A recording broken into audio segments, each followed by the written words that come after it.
अगले दिन से नेहा के साथ अजीब घटनाएं होने लगी।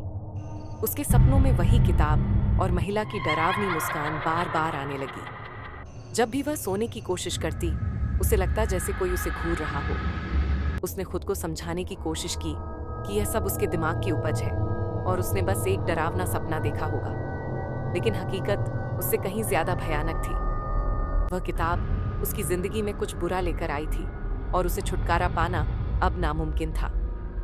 अगली सुबह जब नेहा उठी तो उसने अपने कमरे में अजीब सी ठंड महसूस की।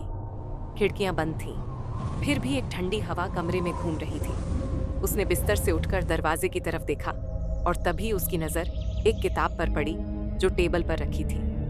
ये वही किताब थी जिसे वह किताबों की दुकान में छोड़कर आई थी। जब उसने पास जाकर उसे देखा, उसकी सांसें थम गईं। किताब पर वही अजीब चिन्ह और शैतानी चेहरा बना हुआ था। ये यहाँ कैसे आ सकती है? नेहा ने घबराते हुए खुद से कहा। उसने घबराहट में किताब को उठाकर फेंक दिया, लेकिन जैसे ही किताब जमीन पर गिरी, उसके पन्ने फिर से खुद ब खुद पलटने लगे। एक पन्ने पर रुकने के बाद वहां वही खौफनाक चेहरा उभर आया जो उसने कल रात देखा था। इस बार वह चेहरा और भी ज्यादा जीवंत और डरावना लग रहा था। ऐसा लग रहा था मानो वह नेहा को जिंदा निगल जाएगा। वह समझ गई थी कि वह किताब किसी तरह से उससे जुड़ गई है। नेहा के चेहरे पर डर साफ नजर आ रहा था। उसने किताब को जलाने की कोशिश की, लेकिन किताब पहले जैसी हो गई मानो उसे कुछ हुआ ही ना हो। उसने समझ लिया था कि यह कोई साधारण किताब नहीं थी। इसमें किसी बुरी आत्मा का वास है और वह आत्मा अब नेहा को अपना शिकार बनाना चाहती है। नेहा ने डर के मारे कमरे से भागने की कोशिश की, लेकिन वह हिल भी न सकी, जैसे उसके पैरों को जमीन ने जकड़ लिया हो। किताब अब हवा में उड़ने लगी। पन्ने तेजी से पलटने लगे और हर पन्ने पर अजीबोगरीब डरावने चित्र और शब्द उभरने लगे।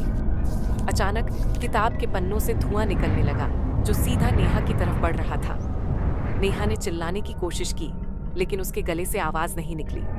चारों तरफ घना धुआं छा गया। कमरे में आवाज गूंजने लगी, तुमने मुझे जगाया है, अब मैं हमेशा तुम्हारे साथ रहूंगी। नेहा ने खुद को छुड़ाने की पूरी कोशिश की, लेकिन बहुत देर हो चुकी थी। किताब से निकलता धुआं उसे जकड़ता जा रहा था।